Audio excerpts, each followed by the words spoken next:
Greetings and welcome to another exciting edition of Poet to Poet. I'm Robert Dunn and I get to host this taffy pull as is traditional. And we're coming to you today from the Orange Bear in Lower Manhattan near City Hall, where they all come out to get bombed after a hard day's legislating. And rightfully so, I might add, and thanks to Vic for letting us come in. We have our magazine, Medicinal Purposes, Literary Review. I just want to remind everybody it still exists, and we're very proud of it. And we're also proud to present our two guests today.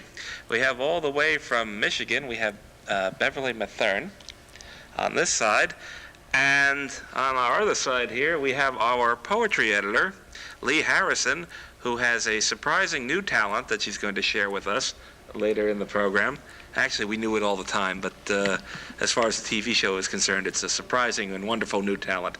Anyway, I want to start with Beverly Matherne. Welcome to New York. Thank you. Happy to be here. Crazy place, isn't it? Yes, but I love it. Mm-hmm. All right, let's see. You gave me this prescription here that is your bio. You were born in Cajun country, just west of New Orleans, or as Lee would have it, New Orleans. New Orleans. Yeah. Keep me corrected on that, Lee. Let's see. You write in both French and English, or English and French, depending on which way you're traveling. Let's see. You've been published in a number of locations and won a number of awards too. Let's see. You collared the Cecil Hackney Award. Who gives that one? It is a special foundation. Did you get to meet Cecil? No, I didn't, but I was asked to write a thank you letter, and I did. Okay, and according to this, the first place award for French poetry, it's a handwriting, at the Deep South Writers Conference. Yes. Did you get to meet Deep? No. He's a trip, let me tell you. Let's see. You have a new book out from, relatively new, from Cross-Cultural Communications. You never liked the way I pronounce it, so why don't you pronounce it? It's called La Grande Pointe, and it's named after my hometown, which in English is Grand Point. It would take me 3 weeks of rehearsals in order to pronounce it correctly, so I figured I'd better let Beverly do it. Let's see. You're working on your fourth book, which will have at least 2 languages in it. The French and English, I imagine, of blues poetry. Let's see, and then there's this other part here. Let's see, you're on the writing faculty of Northern Michigan University at Marquette and doing a master's in French from the University of California at Berkeley. That's a very tough commute. We're doing it over the mail. Oh, through the mail, huh? I have only one course left. I thought you only ended up here because you got on the wrong plane, and all of a sudden, well, I might as well do the TV show. Well, all right, well, as I say, welcome. Thank you. And let's hear what a poem sounds like out of your book there. All right. I'll do Taun Bet and Knock Jude. Taun Bet had one of those canopy beds that stood so high from the floor, you had to climb steps to get in. Once, when I took cold, she tucked me under its smooth white sheets. My head sank in feather pillows, her thick quilt hugged my neck. And above, all around me, lace. When they laid Knock Jude in his coffin, in his blue Sunday suit, his face and hands so white and waxen, so thin the bone showed through, I remembered the sidewalk that led to Taun Bet's front door. What, behind this alley of cradles, lilac and pink, behind these gates to heaven itself, what made Knock Jude shoot her in the head like that? When all he wanted was to snuggle next to her and smell the starch and the sun in the sheets, the myrtles in the window, and bury his face in her breasts, the way I always did. And now I'll do it in French for you. Taun Bet et Knock Jude. Taun Bet avait un lit à baldaquin qui était si haut de la terre qu'il fallait monter des marches pour y entrer.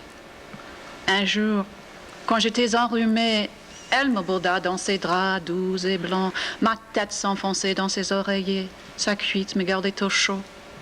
Et au-dessus, tout autour de moi, la dentelle, Quand ils mirent Nangju dans son cercueil, dans son costume bleu de dimanche, sa figure et ses mains si blanches et minces, si transparentes, que je voyais ses os, je me souviens du chemin qui menait à la porte de la maison de Taun Bet. Qu'est-ce qui, derrière cette allée de myrte, lilas et roses, derrière la porte du paradis même, qu'est-ce qui incita Nangju à la tuer, à lui tirer sur la tête comme ça, quand tout ce qu'il voulait était de se blottir tout contre elle, et sentir l'amidon et le soleil dans ses draps, les myrtes à la fenêtre, et mettre sa figure contre ses seins, comme je le faisais. Well, that was certainly a surprise. The shooting. We start out with this feather bed or whatever it was, and then it's something that really did happen in my childhood, and this man didn't have a criminal record, and he was never violent, and so we could never justify his action. He was sent to an insane asylum, and I've tried in this poem to figure out why he would do such a thing. Which came first, the English version or the French version? The English version came first. Is that standard for you, or can it go either way? It is, but I think it can go either way. And in other words, if I'm living in Paris or somewhere in Canada, the French will come out first. What part of Michigan is Marquette in? Marquette is in the Upper Peninsula of Michigan. How do you get there? You cross the Mackinac Bridge. And then hang a left, I imagine. Yes. Actually, virtually everything on the Upper Peninsula is left of the bridge if you're heading there by car. And what do you teach? I teach poetry writing and playwriting, dramatic literature as well. What do you tell the students? I try to provide a good, secure environment for them so that they can feel really good about writing their best poetry and their best plays. And do they? They do very well. All right. How about another one of yours then? Okay, thank you. I'd like to do Sons. When Junior came back from Spain in '66 at Christmas and didn't get killed in Vietnam, Daddy cooked jambalaya and red beans and invited the whole town to celebrate. As the band played Blueberry Hill and Dixie Beer and mistletoe hung in the air, June whisked me to the dance floor, said how pretty and smart I was.